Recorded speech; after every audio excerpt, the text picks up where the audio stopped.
Hi అండి, నేనండి మీ పుణ్యవతిని. ఈరోజు పచ్చిమిర్చి కోడిగుడ్ల కూర వండుదాము. పచ్చిమిర్చి కోడిగుడ్ల కూర ఎప్పుడు ఒక్కలాగా కాకుండా ఈరోజు ఇట్లా వండుకుందాము. ఇట్లా వండుకుంటే టేస్ట్గా కమ్మగా ఉంటుంది. ఇది ఎట్లా వండుతామంటే ఇప్పుడు చూద్దాము. పచ్చిమిర్చి మిక్సీ జార్లు వేసుకొని బరకగా పట్టుకుందాము, మెత్తగా కాకుండా. మిర్చిని ఇట్లా మధ్యలో కట్ చేసి వేసుకోవాలి, ఎందుకంటే మంచిగా దంగుతుంది. ఒక ఉల్లిపాయ వేసుకుందాము, సాల్ట్ వేసుకుందాము, కొంచెం పసుపు వేసుకుందాము, కొంచెం కొత్తిమీర కూడా వేసుకుందాము, ఒక అల్లం ముక్క వేసుకుందాము. ఇది ఇప్పుడు పేస్ట్ పట్టుకుందాము. ఇట్లా పట్టుకోవాలి, మెత్తగా కాకుండా.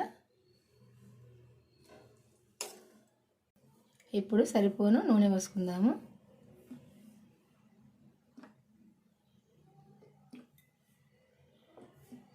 సరిపోద్ది. ఆవాలు, జీలకర్ర. ఈ ఆవాలు జీలకర్ర కొంచెం వేగినాక ఉల్లిపాయలు వేసుకోవాలి. ఈ ఉల్లిపాయలతో పాటుగా ఈ ఉల్లికాడలు కూడా వేసుకోవాలి. పసుపు వేసుకోవాలి, కలుపుకోవాలి. ఇది ఈ ఉల్లిపాయ ఇట్లా కొంచెం మంచిగా దూరగా వేగినాక ఈ పచ్చికారం మనం పట్టుకున్నాం కదా, ఈ కారం వేసుకోవాలి. ఇందులో ఈ కారం అంతా మంచిగా ఉడకాలి ఈ నూనెలో. ఇప్పుడు సాల్ట్ వేసుకుందాం కొంచెము, ఎందుకంటే మనం మిర్చిలు వేసుకున్నాం కదా కొంచెము.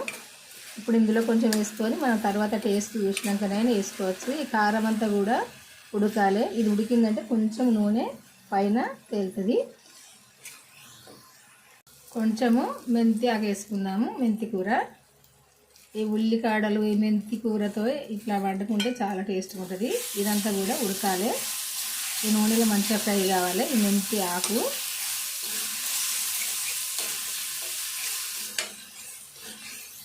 ఇట్లా ఉడికినాక ఈ ఆయిల్ పైకి వచ్చినాక ఒక్కసారి కలుపుకోవాలి. ఇట్లా చూసారు కదా, ఇట్లా ఉడకాలి కారం మొత్తము.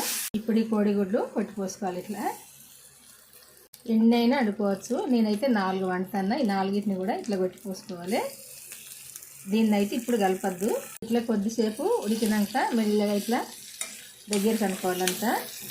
ఇట్లా మెల్లగా కలుపుకోవాలి. అంత ఏంటంటే నుజ్జు కావద్దు.